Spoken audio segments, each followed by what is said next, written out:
গৃহস্থ বাড়ির ক্ষণিকের অতিথি রাজ্য প্রাণী। এদিন একটি বাড়ির শৌচালয়ে আটকে পড়ে বাগরোল বা রাজ্য প্রাণী। হুলস্থুলু কাণ্ড হাওড়ায়। রাজ্য প্রাণীকে এক পলক দেখতে মানুষের ঢল নামে এখানে। যদিও হাওড়ায় এদের বসবাস প্রচুর সংখ্যায়, তবে জলা জঙ্গলে বসবাস করে এই প্রাণী। এরা নিরীহ এবং লাজুক প্রকৃতির, যে কারণে এদের কম দেখা মেলে। কৃষিকাজে যুক্ত থাকা ও গ্রামের মানুষের কাছে খুব পরিচিত একটি প্রাণী।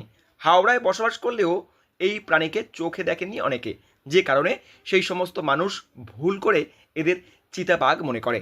আর এই ভুল হবার কারণেই এই নিরীহ প্রাণীর প্রাণ সংশয় হয় সেই সময়। এখানে আজকে সকালে উত্তম মালিকের বাড়ির বাথরুমের ভেতরে আমাদের পশ্চিমবঙ্গের রাজ্য প্রাণী বা একটি মেছো বেড়াল সেটি ঢুকে যায়। তো এলাকায় একটু চাঞ্চল্য ছড়ায়, অনেকে এটাকে আবার বাঘ চিতাবাঘ বলে। তো আমি এখান থেকে মানসী আমাদেরকে খবর দেয়, মানসী দলুই আমাদেরকে খবর দেওয়ার পর আমি ও সুমন্ত আসি এবং আমরা হাওড়া বন বিভাগকেও জানাই, বন বিভাগের স্টাফেরাও আসে। তো আমরা সতর্কতার সাথে মেছো বেড়ালটি উদ্ধার করেছি।